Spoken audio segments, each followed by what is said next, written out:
বিজয় লাভের জন্য মানুষ কি না করে থাকে, যে কোনো সম্ভাব্য প্রচেষ্টা করে, কিন্তু নিজের বিজয় লাভের জন্য বাজিতে যা ইচ্ছে তাই রেখে দেওয়া কি উচিত কাজ? কখনোই নয়। নিজের হারানো সম্মান, নিজের হারানো সম্পত্তি, নিজের হারানো অধিকার ফিরে পাওয়ার শুধু একটাই পথ রয়েছে, আর তা হলো পুরুষার্থ, দ্রুতক্রিয়া নয়। যে মানুষ নিজেই হেরে গেছে, নিজেই নিজের জয়লাভ করার জন্য অন্য কাউকে কিভাবে বাজিতে রাখতে পারে? এ হলো সম্পূর্ণরূপে অনুচিত। অনেক সময় অনেক ধন লাভ করার জন্য, অনেক সম্পত্তি লাভ করার জন্য আমরা নিজের আসল ধন, আমাদের আপনজন, তাদেরকে হারিয়ে ফেলতেও প্রস্তুত হয়ে যাই। এটা একেবারেই উচিত নয়। যত বড়ই সংকট আসুক না কেন, আমাদের আপনজনদের আমাদের সাথেই রাখা উচিত। নিজের বিজয়ের জন্য ওনাদের বাজি রাখা ঠিক নয়। এই ভুল কেউ একজন করেছেন, আপনি তা ভুলেও করবেন না। রাধা রাধা।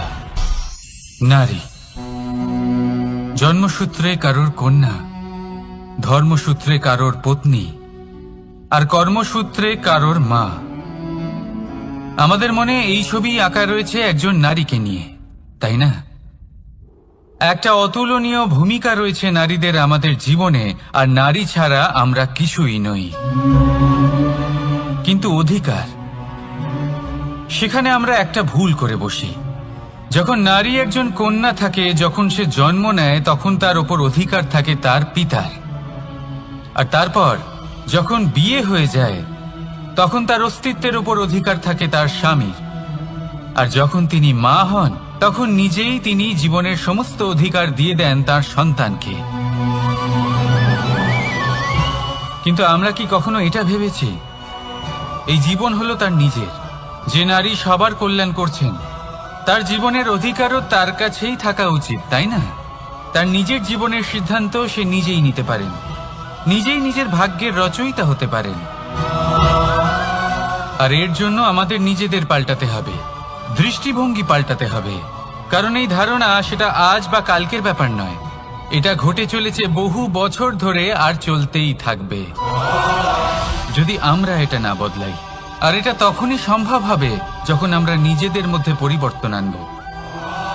তাই আজকের পর থেকে, এই মুহূর্ত থেকে, কোনো নারীর ওপর অকারণ অধিকার স্থাপনের আগে সহস্রবার ভেবে দেখবেন। কারণ যখন নারী নিজের অধিকার কেড়ে নিতে বাধ্য হবেন, তখন শুধু এবং শুধুমাত্র বিনাশই ঘটবে। রাধা রাধা।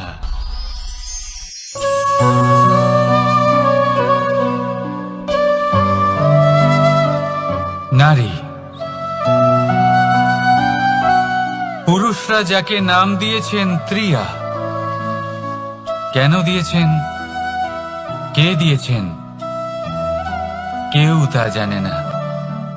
কথায় আছে, পুরুষরা ভাবেন যে ত্রিয়া, ভাবেন একরকম, বলেন অন্য কিছু, আর করেন অন্য কিছুই। কিন্তু সত্যিটা কি এটাই?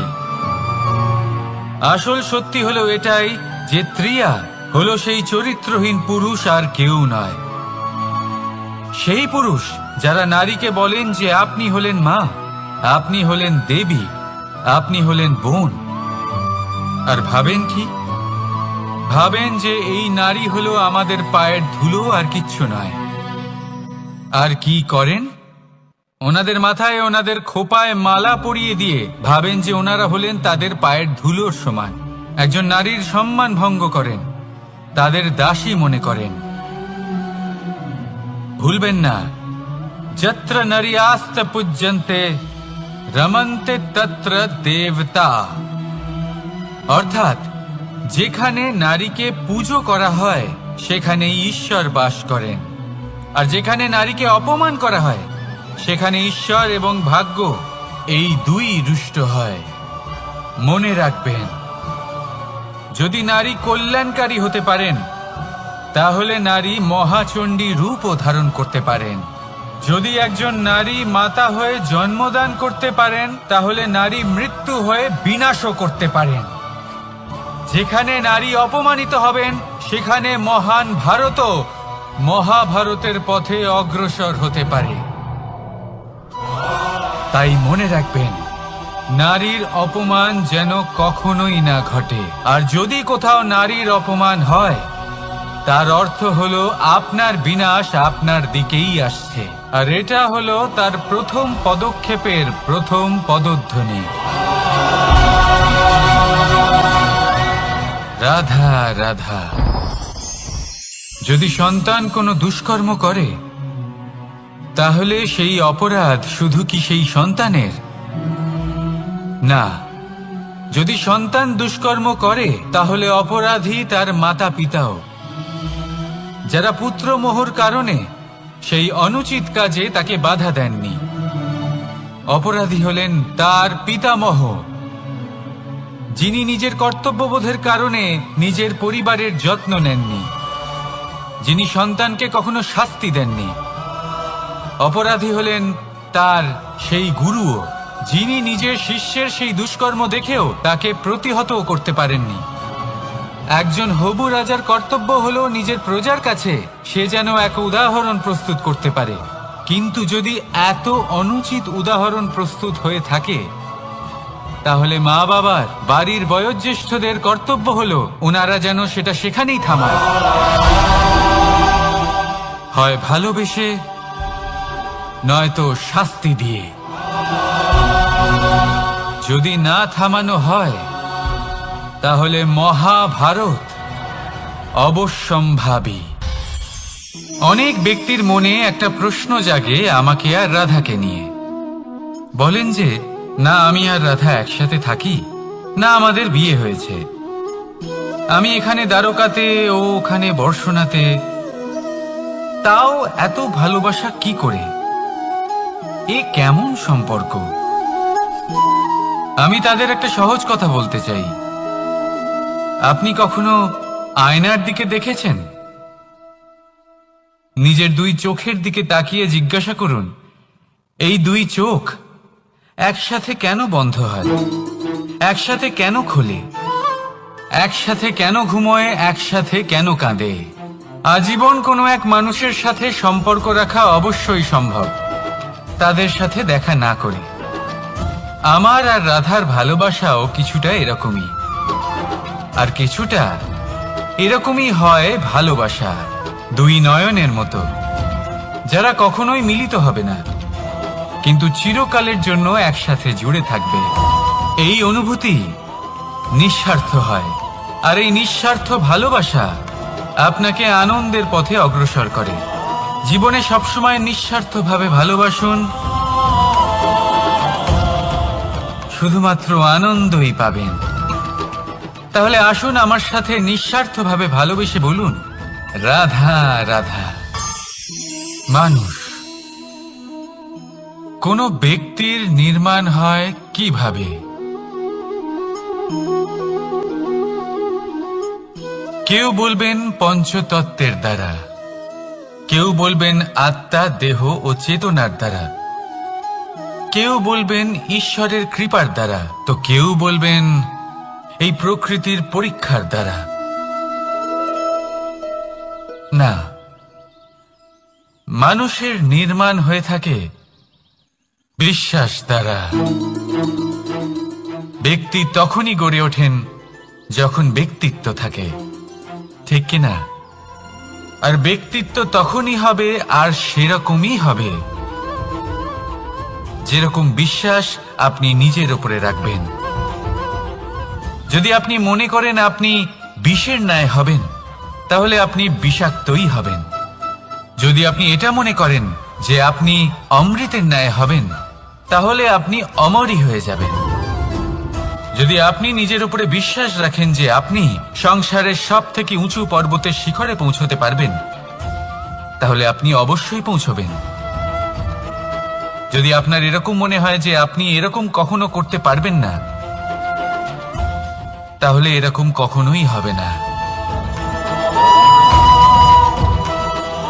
ভেবে দেখবেন, বিশ্বাসের মধ্যেই বিশ্ব বাস করে থাকে। তো আপনার অস্তিত্ব কেন করবে না? যেমন বিশ্বাস আপনি নিজের উপরে রাখবেন, তেমনই আপনি হয়ে উঠবেন। সেই জন্য নিজের উপরে বিশ্বাস রাখুন। আর হ্যাঁ, ভালোবেসে বলুন রাধা রাধা। শত্রুতা। একজন মানুষ অন্য মানুষের সাথে শত্রুতা করে বসেন, দুজন ঘনিষ্ঠ বন্ধু। এমনও এক সময় আসতে পারে যখন এনারা একে অপরের শত্রু হয়ে ওঠেন। এর অনেকগুলো কারণ হতে পারে, কিন্তু মূল কারণ হলো আলোচনা। আগে হ্যাঁ, আপনি যদি কারোর বিষয়ে আলোচনা করেন তাহলে সে আপনার শত্রু হয়ে যেতে পারে। এবার মনে একটা প্রশ্ন আসতে পারে যে এটা কিভাবে সম্ভব হতে পারে? আলোচনা, এটা তো অত্যন্ত জরুরি। যদি আমি নিজের বন্ধুর খারাপ কাজের বিষয়ে আলোচনাই না করি তাহলে সে শুধরবে কি করে? এ কথা সত্যি যে আলোচনা আবশ্যক, কিন্তু তার থেকেও বেশি গুরুত্বপূর্ণ এবং আবশ্যক হলো আপনার এই সিদ্ধান্ত। সিদ্ধান্ত এটাই যে আপনার এই আলোচনা কোন স্থানে করবেন।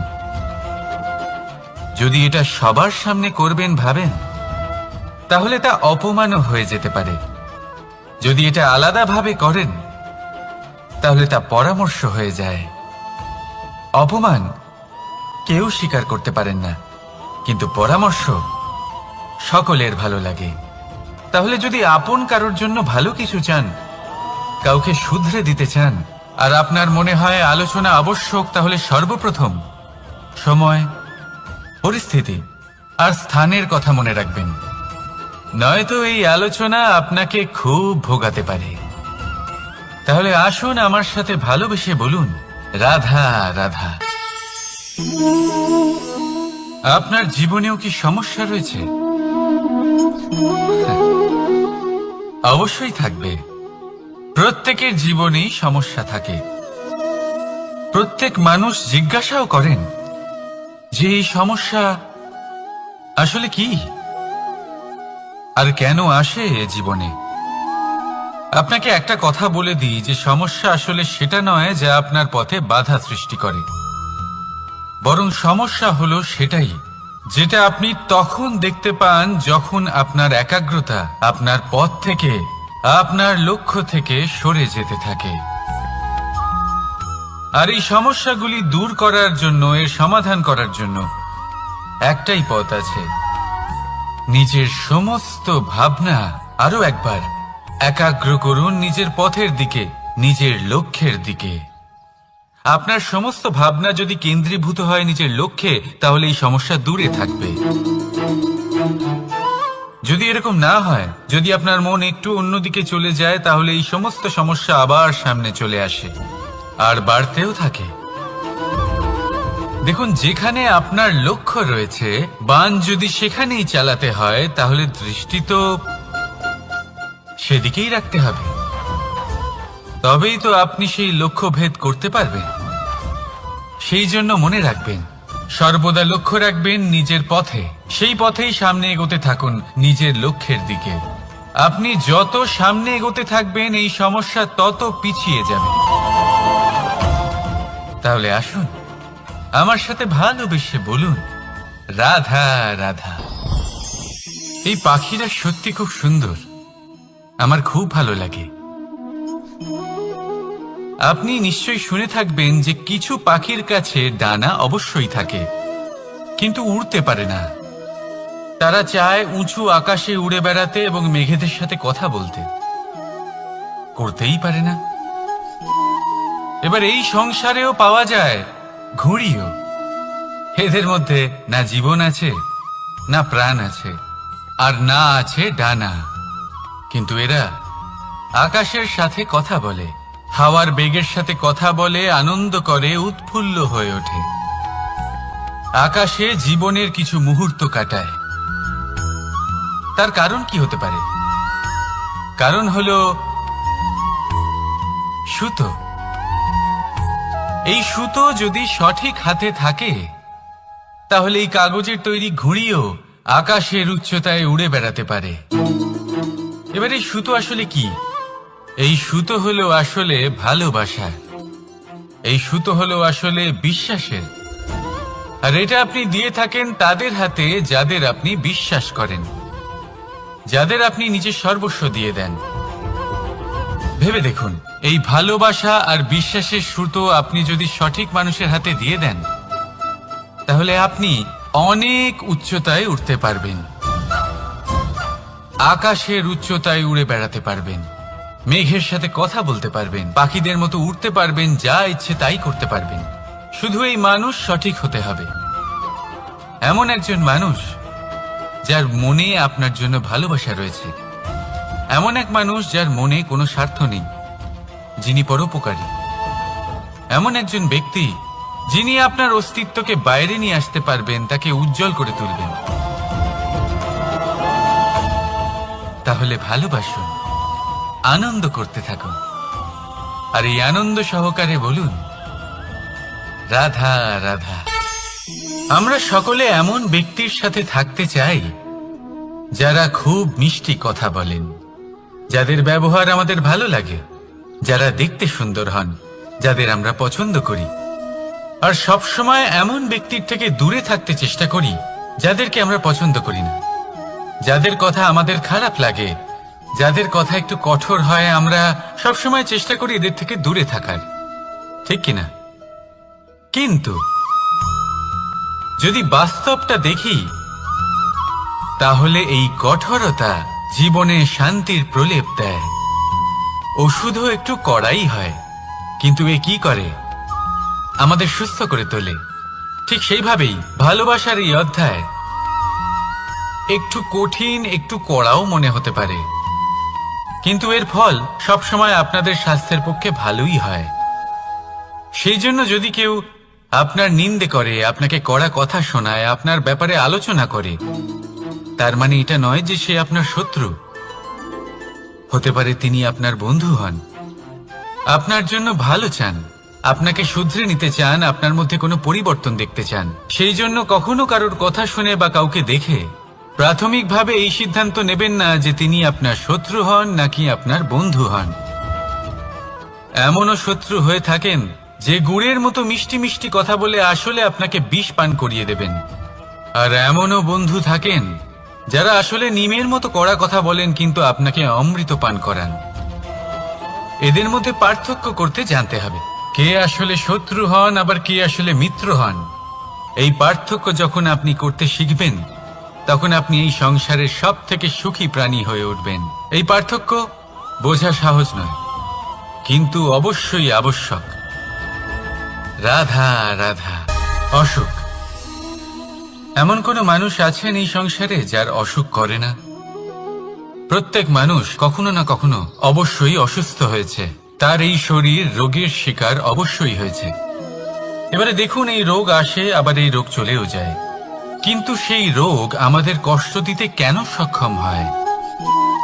কারণ হলো স্বচ্ছতা। যদি এই স্বচ্ছতা শরীরে না থাকে, তাহলে মানুষকে শারীরিক কষ্ট পেতেই হবে। ঠিক সেইভাবেই অত্যন্ত প্রয়োজনীয় হলো এই স্বচ্ছতা যেন মনেও থাকে। যদি এই স্বচ্ছতা মনে না থাকে, তাহলে মানুষ চারিত্রিকভাবে কষ্ট সহ্য করেন। এবারে নিবারণ কি হতে পারে? বড়ই সহজ এর উপশম। যদি রোগ শরীরে হয়, তাহলে সর্বপ্রথম স্বচ্ছতা বজায় রাখতে শিখুন, এই শরীরকে পরিষ্কার রাখতে শিখুন। বিচক্ষণতার সাথে এই রোগের সম্মুখীন হন, ভয় পাবার কোনো দরকার নেই। ব্যায়াম করতে থাকুন, সব ঠিক হয়ে যাবে। সেইভাবেই যদি এই অসুখ মনে হয়, তাহলে কি করা যায়? সর্বপ্রথম তার আধারের উপরে নজর দিন। আপনার এই আধারই হলো আপনার আহার। যা আপনি আহার করবেন সেরকমই মানুষ হয়ে উঠবেন। সেইভাবেই আপনি যেরকম ভাবেন সেরকমই মানুষ হয়ে উঠবেন। সেই জন্য নিজের ভাবনাকে শুভ করুন, নিজের দৃষ্টিভঙ্গিকে শুভ করে তুলুন, সবকিছু সঠিক হবে। আপনার আমার সবার মধ্যেই এক রাক্ষস বাস করে, তার সম্মুখীন হন, তাকে পরাস্ত করুন। তাহলে এই রোগ সে শরীরেই হোক বা মনের মধ্যে, যদি সঠিক সময় তাকে আটকানো না যায়, তাহলে যে কোনো সময় তা মহামারীর রূপ ধারণ করবে। সেই জন্য সাবধানে থাকুন, সুস্থ থাকুন। তাহলে আসুন আমার সাথে ভালোবেসে বলুন রাধা রাধা। বাজ পাখিকে পক্ষীরাজ বলা হয়। বাজের আয়ু হলো মোটামুটি 70 বছর। এবার 40 বছর হতে হতেই ওদের পালক লম্বা এবং ভঙ্গুর হয়ে যেতে থাকে, ঠোঁট বেঁকে যায়, ডানা ভারী হয়ে যায়, অর্থাৎ আগের মতো উড়তে পারে না, সেই শক্তি থাকে না। এবার সেই বাজ কি করবে? বাজ সব থেকে কঠিন নির্বাচন করে, নির্বাচন নিজের পুনর্স্থাপনার। সর্বপ্রথম একটা বিশাল পর্বতে যায়, একান্তে নিজের এক বাসস্থান তৈরি করে, আর তারপরে পাথরের সাথে নিজের ঠোঁট বারবার আঘাত করতে করতে সেই ঠোঁট ভেঙে ফেলে। তারপরে সে অপেক্ষা করে সেই ঠোঁট পুনর্নির্মাণ হওয়ার। তারপর সেটাই করে নিজের পালকের সাথে। তারপরে নিজের ডানা থেকে এক এক করে ভারী পালকগুলো ছিঁড়ে ফেলে দেয়। আর তারপর 150 দিনের এই যন্ত্রণা সহ্য করার পরে ও ফিরে পায় নিজের ওড়বার অনন্য ক্ষমতা, সেই শক্তি। আর তারপরে ও জীবনের পরবর্তী 30 বছর বাঁচে। কি বুঝলেন আপনি? যদি ইচ্ছে শক্তি থাকে তাহলে একজন দুর্বলও শক্তিশালী হতে পারে। আপনিও এটাই করুন, নিজের অতীতের যন্ত্রণার বোঝাগুলিকে ত্যাগ করুন আর কল্পনার খোলা আকাশে উন্মুক্ত হয়ে উড়ে বেড়ান। নিজের পুনর্স্থাপনা করুন, তবেই সর্বশ্রেষ্ঠ হতে পারবেন। আর মনে রাখবেন, এই ছোট ছোট পদক্ষেপই বড় বড় শিখরে পৌঁছে দিতে পারে। তাহলে আসুন আর আমার সাথে ভালোবেসে বলুন রাধা রাধা। আপনি কি কখনো জলকে নিজের মুঠোতে ধরে রাখার চেষ্টা করেছেন? চলুন আজ করা যাক।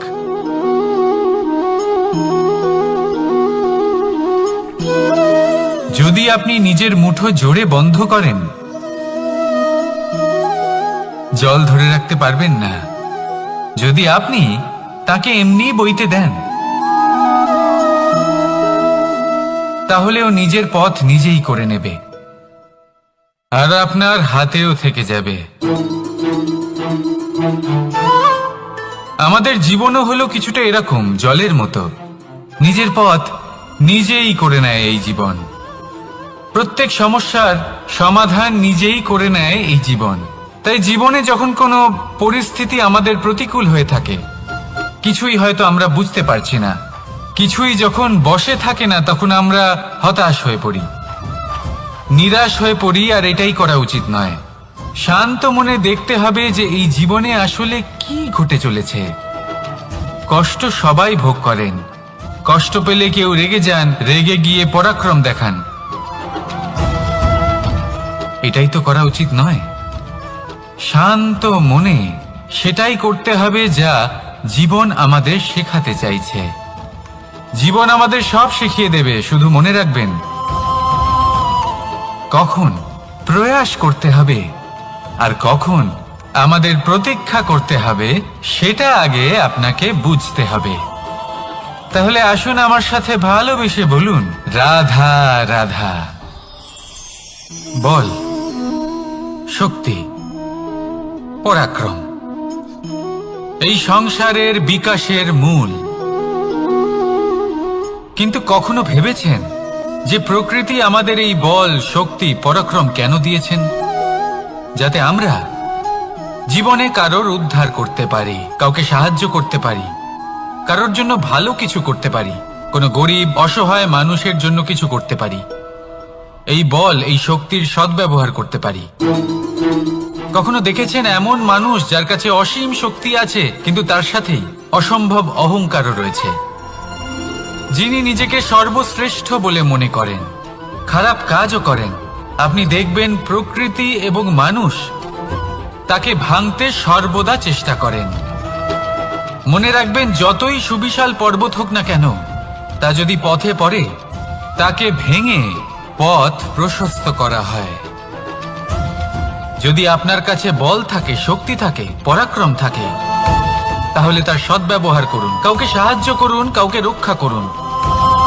যদি আপনি আপনার শক্তির দুর্ব্যবহার করেন, তাহলে মনে রাখবেন আপনি নিজের বিনাশ নিজেই আমন্ত্রণ করছেন।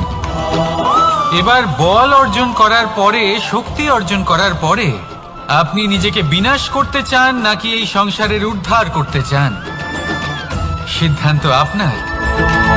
রাধা রাধা। মানুষ আর ধন, এই দুইয়ের মধ্যে সম্পর্ক খুব ঘনিষ্ঠ। ধন হলো সেই শক্তি যার ব্যবহার মানুষ করে থাকে সাংসারিক বস্তু ক্রয় করার জন্য, নিজের জীবন যাপন করার জন্য। আর মানুষ হলো সেই শক্তি যারা ধনকে গুরুত্বপূর্ণ করে তোলেন। এবার একটা কথা বলি, ব্যবহার করা উচিত ধনকে আর ভালোবাসা উচিত মানুষকে। এটা বেশিরভাগ মানুষই বোঝেন না। মানুষ এখানেই সব থেকে বড় ভুল করে বসেন। তারা ভালোবাসেন ধনকে আর ব্যবহার করেন মানুষকে। এ হলো অনুচিত। দেখুন, আপনি একটা সূচের দ্বারা যুদ্ধ করতে পারবেন না, আর কোনো তলোয়ার দ্বারা বস্ত্র সেলাই করতে পারবেন না, তাই না? কোনটা কিসের জন্য হয় সেটা বোঝা অত্যন্ত জরুরি। আপনিও সঠিক দিকে অগ্রসর হন। মানুষকে ভালোবাসুন আর ধনকে ব্যবহার করুন। যদি আপনি মানুষকে ব্যবহার করেন তাহলে আপনি ভালোবেসে ফেলবেন ধনকে, আর এই ভালোবাসা ধীরে ধীরে পরিণত হবে লোভে, আর ধীরে ধীরে এটা আপনাকে বিনাশ করে দেবে। তাহলে সমস্ত মানুষকে ভালোবাসুন আর এইভাবে ভালোবেসে বলুন, রাধা রাধা। সাফল্য কে না চান? সাফল্য লাভ করার, শিখরে পৌঁছানোর আলাদাই একটা আনন্দ রয়েছে। আর আপনজনদেরও কে না চান? প্রত্যেক মানুষ চান যেন জীবনে তার কোনো আপনজন থাকে যারা সবসময় তাদের সাথে থাকবে, কারণ আপনজনের সাথেই তো সাফল্যের আনন্দ সব থেকে বেশি পাওয়া যায়। কিন্তু আসলে কি হয়, অনেক সময় সাফল্যের খোঁজে সেই পথে চলতে চলতে আমরা আপনদের থেকে দূরে চলে যাই। না চাইতেও দূরে চলে যেতে হয়, ওনাদের সাথে সময় কাটাতে পারি না। আর আমরা ভুলে যাই যে সাফল্যের আসল আনন্দ আপনজনদের সাথেই পাওয়া যায়। সফল হওয়ার পরে আপনদের সাথে দেখা হলে তাদের চোখে আমাদের জন্য যে আবেগ থাকে, যে সম্মান, যে প্রেম থাকে, সেটাই হলো আসল পুরস্কার। আমরা সেই কথা ভুলে যাই এবং একা হয়ে পড়ি। বেশিরভাগ সময় এটাই হয়। বেশিরভাগ সময় সফল মানুষগুলি একা হয়ে যান। এবার আপনি কি চান? আপনি অসফল হয়ে দিনগুলি একাকিত্বে কাটাতে চান, নাকি সফল হয়ে আপনজনদের সাথে আনন্দে থাকতে চান? সেই সিদ্ধান্ত আপনার। সাফল্যের পেছনে ছুটুন, নিজেকে উজাড় করে দিন, কিন্তু আপনজনদের সঙ্গ ত্যাগ করবেন না। সেই আপনজন যারা আপনার সাফল্যের জন্য দায়ী, সেই আপনজন যিনি আপনার সাফল্যে আনন্দ পান, সুখ লাভ করেন, তাদের কখনো ত্যাগ করবেন না। আসুন আমার সাথে ভালোবেসে বলুন, রাধা রাধা। ভগবান আর ভক্ত যখন এক আকার হয়ে যায়, যখন ভক্ত তার ভগবানের প্রতি এবং নিজের জীবনের উদ্দেশ্যের প্রতি সম্পূর্ণরূপে সমর্পিত হয়, তখন জন্ম নেয় ভক্তি। এই সংসারের সমস্ত আশা হয়তো আপনার সঙ্গ ত্যাগ করে দিতে পারে, তখনও ভক্তি সাথে থাকবে। ভক্ত আর ভগবান যখন এক আকার হয়ে যায়, তাদের মধ্যে কোনো পার্থক্য থাকে না। তারা এক হয়ে যায়, এক ব্যক্তিত্ব, এক অস্তিত্ব। সেই জন্য কখনো জীবনে যে কোনো রূপেই, যে কোনো প্রকারেই, যে কোনো ঈশ্বরকে মান্য করুন। মনের মধ্যে শ্রদ্ধা ভাব জাগ্রত করুন, মনে ভক্তি ভাব জাগ্রত করুন। এই সমগ্র সংসারে সব কিছু আপনাকে ছেড়ে চলে গেলেও তখনও এই ভক্তি শুধুমাত্র আপনার উত্থান ঘটাবে। তাই মনে ভক্তি জাগ্রত করুন আর আমার সাথে ভালোবেসে বলুন, রাধা রাধা। শব্দই হলো শূন্য, শব্দই হলো আরম্ভ, শব্দই হলো অন্ত, শব্দই হলো অমর, শব্দই হলো ব্রহ্ম। এই শব্দ হলো অত্যন্ত বিশেষ। কেউ কাঁদলে তাকে হাসিয়ে তোলে, কেউ হাসলে তাকে কাঁদিয়ে দেয়। কারোর মনে উদ্দীপনা জাগিয়ে তুলতে পারে, আবার কারোর মনে কাঁটা হয়ে বিঁধে থাকতে পারে। একটা অত্যন্ত গুরুত্বপূর্ণ কথা যা বোঝা অত্যন্ত আবশ্যক। আপনার মন, আপনার হৃদয় যতই শুদ্ধ হোক না কেন, যতই পবিত্র হোক না কেন, আপনার দৃষ্টিভঙ্গি যতই স্পষ্ট হোক না কেন, যদি আপনার কথা পবিত্র না হয়, যদি আপনার শব্দ শুদ্ধ না হয়, তাহলে তা আপনাকে আপনার কর্মফল ভোগ করতে বাধ্য করবেই। একটা সহজ উদাহরণ দিই। আপনার জীবনে এমন কেউ অবশ্যই থাকবেন যাকে আপনি পছন্দ করেন না, যিনি হয়তো অধর্মী মানুষ, যিনি হয়তো দুর্বুদ্ধি সম্পন্ন মানুষ, কিন্তু তার জন্য অপশব্দ প্রয়োগ করলে তার মধ্যে কোনো পরিবর্তন আসবে না, তার মানসিকতা বদলাবে না, শুধু মনে প্রতিশোধ স্পৃহা জেগে উঠবে, মনে হিংসা জাগবে, আর কিচ্ছু নয়। সেই জন্য নিজের শব্দকে নিয়ন্ত্রণ করুন, নিজের কথা সংযত করুন। শ্রেষ্ঠ থেকে শ্রেষ্ঠতর মানুষকেও সাবধানী হতে হয়, কারণ যদি এই শব্দের প্রয়োগ সঠিক না হয়, তাহলে আজীবন মানুষকে নির্বাক হয়ে থাকতে হতে পারে। তাহলে নিজের শব্দ নিয়ন্ত্রিত রাখুন, নিজের কথাকে শুভ করুন, এতে প্রেমবোধ জাগিয়ে তুলুন, আর সেই প্রেমবোধ নিয়েই বলুন রাধা রাধা। বরদান এবং অভিশাপ, এই দুই হলো একই মুদ্রার দুটি পিঠ। এই বরদান আমরা অনেক কারণে পেতে পারি, কখনো নিজের পরিশ্রমের কারণে, কখনো নিজের তপস্যার কারণে, কখনো আমাদের পূর্বপুরুষদের কর্ম ও তপস্যার কারণে। কিন্তু এই বরদান কতক্ষণ বরদান থাকবে তা আমরা নিশ্চিত করতে পারি না, তা সুনিশ্চিত করে শুধুমাত্র আমাদের কর্ম। যদি আপনাকে উদাহরণ দিই, আপনি রেশমের কীট দেখেছেন? ও বরদান পেয়েছে যে ও নিজের সুরক্ষার জন্য খোলস বানাতে পারে। এবারও তাতে এত মত্ত হয়ে যায় যে এমন এক আবরণ বানিয়ে ফেলে যাতে সে নিজেই আবদ্ধ হয়ে চাপা পড়ে মরে যায়। এটার তাৎপর্য কি? তাৎপর্য খুবই সরল। গর্ব করা খুবই ভালো, কিন্তু অহংকার করা কখনোই উচিত নয়। যদি অহংকার মনের মধ্যে প্রবেশ করে, তাহলে এই বরদান অভিশাপে পরিণত হতে সময় লাগে না। আর যদি কর্ম শ্রেষ্ঠ হয়, তাহলে অভিশাপও বরদানে পরিণত হয়। তাহলে আসুন, শ্রেষ্ঠ কর্ম করুন আর আমার সাথে ভালোবেসে বলুন রাধা রাধা। সুখ, দুঃখ, মৃত্যু, মহামারী, এগুলো কখনো বলে আসে না, আবার জিজ্ঞাসা করেও আসে না। এমনই হয় দ্রুত ক্রীড়ার এই খেলায়। এক কারাগারের মতো, একটা মাকড়সার জালের মতো। যেমন একটা মাকড়সার জাল একটা পোকাকে নিজের দিকে আসতে আকর্ষিত করে, নিজের চমকের দ্বারা, নিজের গঠন দ্বারা, সেরকমই দ্রুত ক্রীড়ার এই খেলা মানুষকে নিজের দিকে আসতে প্ররোচিত করে। শেষে গিয়ে মানুষ আটকা পড়ে। পার্থক্য শুধু এটাই, যখন এক পোকা এই জালে জড়িয়ে পড়ে তখন সে তার প্রাণ হারায়। মানুষ যখন এই দ্রুত ক্রীড়ায় আকর্ষিত হয়, সে নিজের মান, নিজের ধন সব কিছু হারায়, নিজের বিবেক হারিয়ে ফেলে। কিন্তু আপনি আপনার বিবেক কখনোই হারাবেন না। যদি আপনার মনে লোভ চলে আসে, আপনি লোভী হয়ে ওঠেন। যদি আপনি দ্রুত ক্রীড়ার এই খেলায় আটকা পড়েন, তাহলে মনে রাখবেন, এই খেলা থেকে ফিরে আসা প্রায় অসম্ভবই বলা যায়।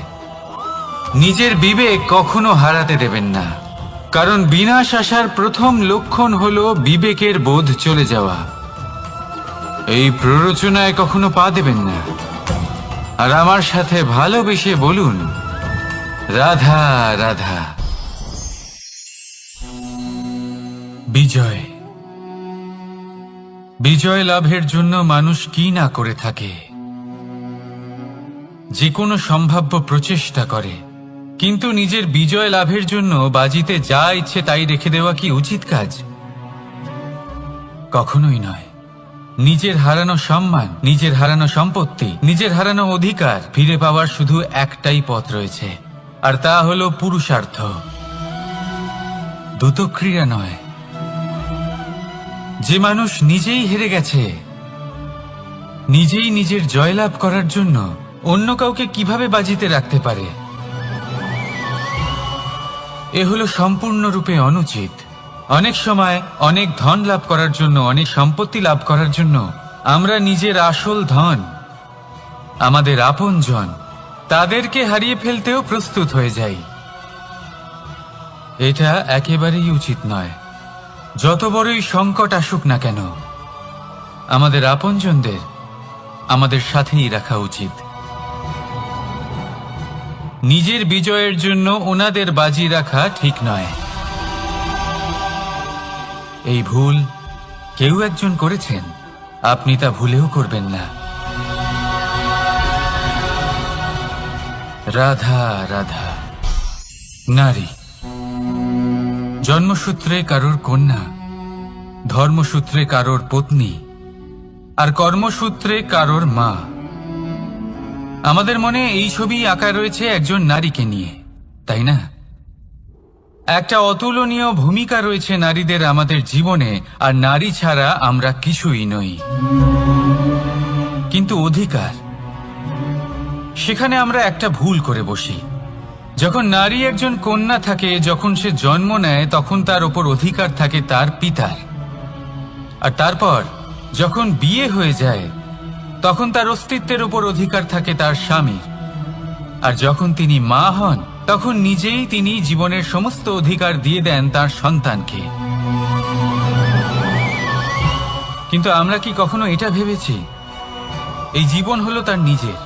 যে নারী সবার কল্যাণ করছেন, তার জীবনের অধিকারও তার কাছেই থাকা উচিত, তাই না? তার নিজের জীবনের সিদ্ধান্ত সে নিজেই নিতে পারেন, নিজেই নিজের ভাগ্যের রচয়িতা হতে পারেন। আর এর জন্য আমাদের নিজেদের পাল্টাতে হবে, দৃষ্টিভঙ্গি পাল্টাতে হবে। কারণ এই ধারণা সেটা আজ বা কালকের ব্যাপার নয়, এটা ঘটে চলেছে বহু বছর ধরে আর চলতেই থাকবে যদি আমরা এটা না বদলাই। আর এটা তখনই সম্ভব হবে যখন আমরা নিজেদের মধ্যে পরিবর্তন আনব। তাই আজকের পর থেকে, এই মুহূর্ত থেকে, কোনো নারীর ওপর অকারণ অধিকার স্থাপনের আগে সহস্রবার ভেবে দেখবেন। কারণ যখন নারী নিজের অধিকার কেড়ে নিতে বাধ্য হবেন, তখন শুধু এবং শুধুমাত্র বিনাশই ঘটবে। রাধা রাধা।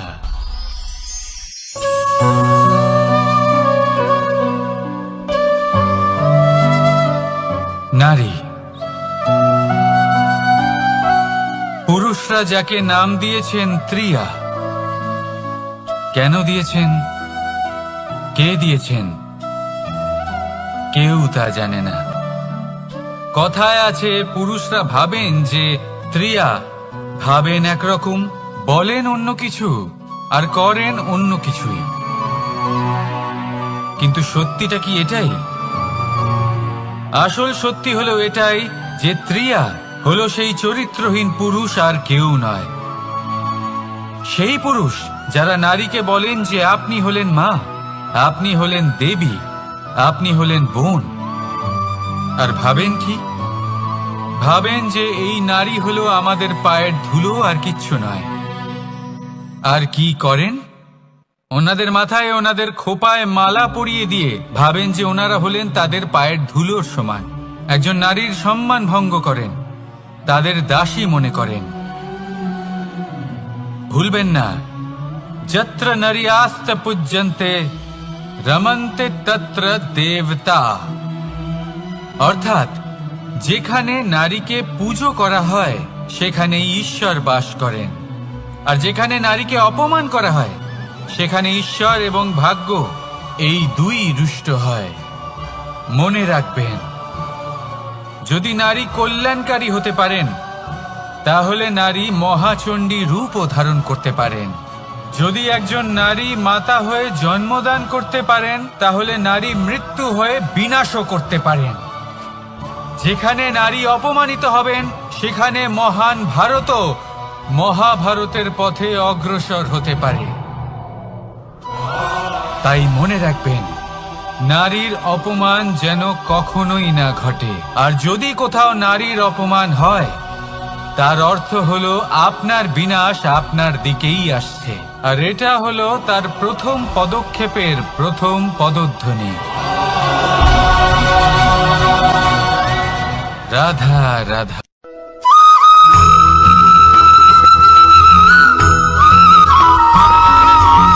এই সংসারে সব থেকে বড় ব্যক্তি কে? আপনি বলবেন এ কেমন ধরনের প্রশ্ন, কিন্তু এটা হলো সব থেকে উচিত প্রশ্ন। কেউ এর উত্তর দেবে যে সেই মহাপ্রতাপী রাজা, তিনি হলেন সব থেকে বড় ব্যক্তি, সেই বড় রাজনীতিবিদ, তিনিই সব থেকে বড় ব্যক্তি। আমি আপনাকে জানাই যে সংসারের সব থেকে বড় ব্যক্তি হলেন তিনি, যার সাথে দেখা করলে আপনি নিজেকে ছোট মনে করবেন না। কোন ব্যক্তি যিনি সব থেকে বেশি শক্তিশালী, আপনি যদি তার সামনে যান তাহলে উনি আপনার অন্তরের শক্তিকে বাইরে বের করে আনবে, আপনার অন্তরে লুকিয়ে থাকা শক্তিকে জাগ্রত করতে প্রেরণা প্রদান করবে। তিনি হলেন বড় ব্যক্তি, তিনি হলেন মহান ব্যক্তি। তিনি নন যিনি নিজের বল এবং ঐশ্বর্য দ্বারা আপনাকে তার সামনে ছোট প্রমাণ করবেন। এবং সেই জন্য মহাদেব আমার আরাধ্য হলেন আমার খুব প্রিয়। কারণ রাজা হোক বা ফকির, কেউ যদি ওনার সামনে যান তাহলে সে নিজেকে ছোট মনে করেন না। আপনিও যদি জীবনে অনেক বড় হতে চান তাহলে কাউকে কখনো নিজেকে ছোট মনে করতে দেবেন না। তার অন্তরে বড় হয়ে ওঠার প্রেরণা প্রদান করুন। আসুন আমার সাথে ভালোবেসে বলুন, রাধা রাধা।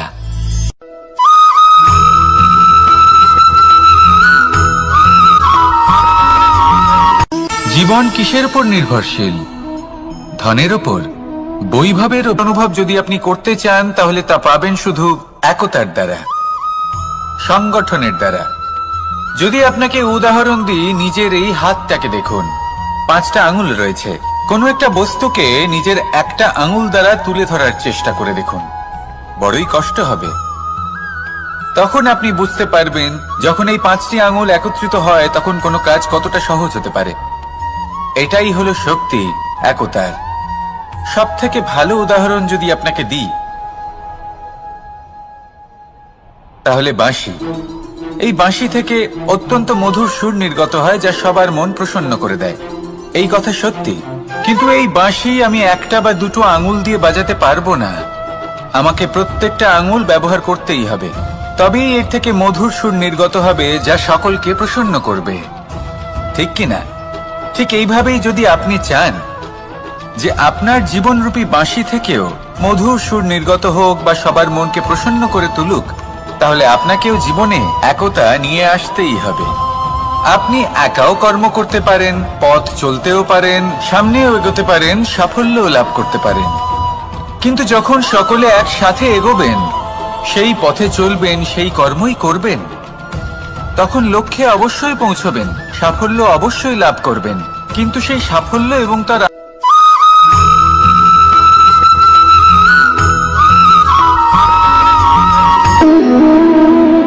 সম্পর্ক হলো আমাদের জীবনের একটি আধার।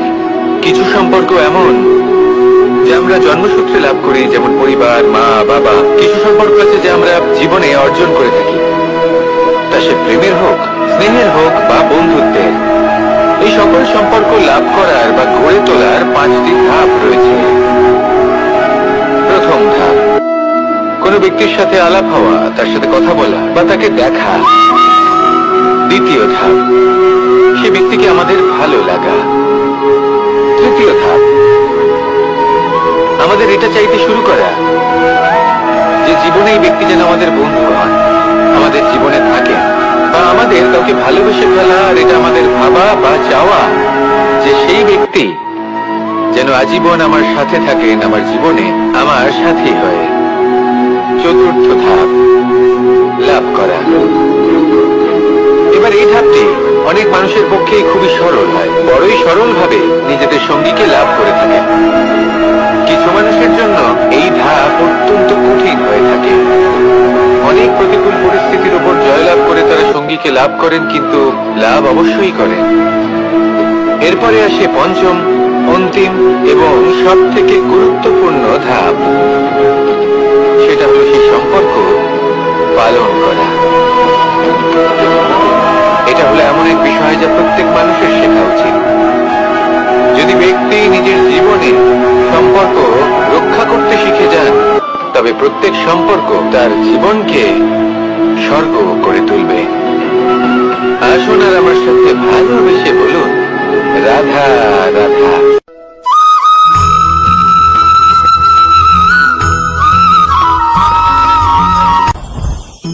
জীবনে কিছু শেখা অত্যন্ত গুরুত্বপূর্ণ।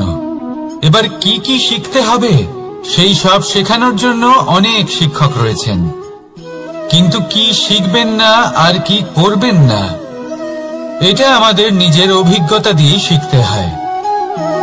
কিন্তু তার মানে এটা নয় যে যদি আপনাকে শিখতে হয় যে আগুনের তাপ কতটা, আপনাকে আগুনের মধ্যে হাত দিতে হবে। না, অন্য কারোর অভিজ্ঞতা দ্বারাও শিখতে পারেন। প্রশ্ন শুধুমাত্র একটাই যে আপনি কি শিখতে চান নাকি চান না। যদি আপনি এটাই ভাবেন যে আমি শুধুই নিজের অভিজ্ঞতা দ্বারাই শিখতে চাই, তাহলে জীবনকাল ছোট মনে হবে, অনেক কিছুই শিখতে পারবেন না। তাই নিজের সাথে সাথে বড়দের অভিজ্ঞতা দ্বারাও শেখা শুরু করে দিন। এই সংসারের অভিজ্ঞতা দ্বারা শিখতে শুরু করে দিন। আর এটা নিশ্চিত রূপে শেখা আবশ্যক যে কখন কি করবেন না, কোথায় থামতে হবে আর কোথায় থামবেন না। তাহলে আসুন আর আমার সাথে ভালোবেসে বলুন, রাধা রাধা।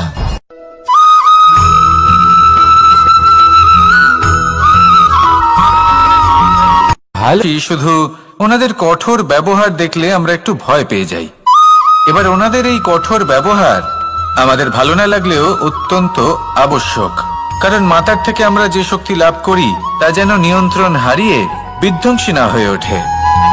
আমরা যেন কোনো কুপথে না চলে যাই, আমরা কখনো যেন দোষ না করে ফেলি।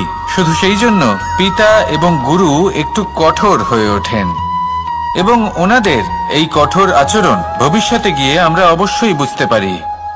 জীবনে কিছু বছর আমরা এগিয়ে যাই আর তারপর আমরা বুঝতে পারি যে বাবা এবং গুরু আমাদের যথেষ্ট ভালোবাসতেন, কিন্তু ওনাদের ভালোবাসার বহিঃপ্রকাশ আলাদা।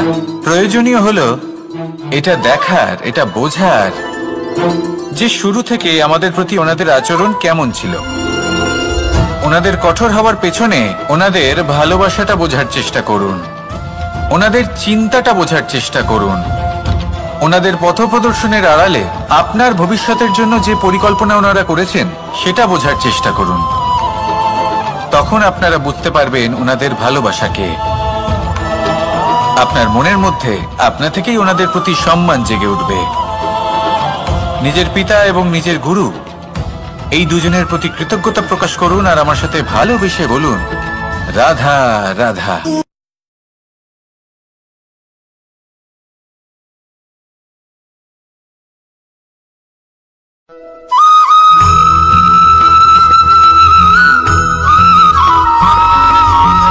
পঞ্চতত্ত্বের মধ্যে দ্বিতীয় তত্ত্ব হল ধরণী, ভূমি, যাকে আমরা ধরণী মাতা বলি। এই ধরণী ধৈর্য ধারণ করে, আর এর ওপরেই আমাদের সমগ্র সংসার নির্ভরশীল। কারণ এই ভূমি সহ্য ক্ষমতা রাখে, এর সহ্য ক্ষমতা হল অপরিসীম। সন্তান যতই আঘাত প্রদান করুক না কেন প্রেম পূর্বক সহ্য করে, আর তার বদলে অমূল্য রত্ন প্রদান করে। সন্তান যদি হাল চালায় তাহলে তার বদলে তাকে অন্ন প্রদান করে। এটাই হলো ধরণী। এবার এর থেকে আমরা কি শিক্ষা পেতে পারি? এটাই যে কারোর জন্য কিছু করা বা কাউকে কিছু দেওয়া মনে কোনো কামনা ছাড়াই। আর এই কথাটা বুঝে যান, যদি কারোর জন্য কামনা না রেখে বা কোনো পাওয়ার আশা না রেখে কারোর জন্য কিছু করেন বা কারোকে কিছু দেন, যদি এটা আপনি শিখতে পারেন তবে আপনি ভালোবাসতে শিখে গেছেন। আর সেই জন্যই এই ধরিত্রীকে মাতা বলা হয়।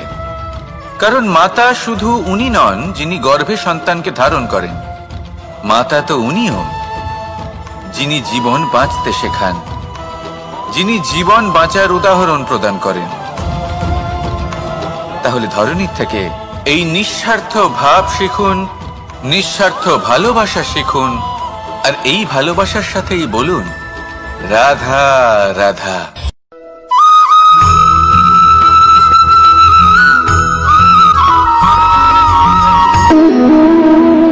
সম্পর্ক হলো আমাদের জীবনের একটি আধার। কিছু সম্পর্ক এমন যা আমরা জন্মসূত্রে লাভ করি, যেমন পরিবার, মা, বাবা। কিছু সম্পর্ক আছে যা আমরা জীবনে অর্জন করে থাকি, তা সে প্রেমের হোক, স্নেহের হোক বা বন্ধুত্বের। এই সকল সম্পর্ক লাভ করার বা গড়ে তোলার 5টি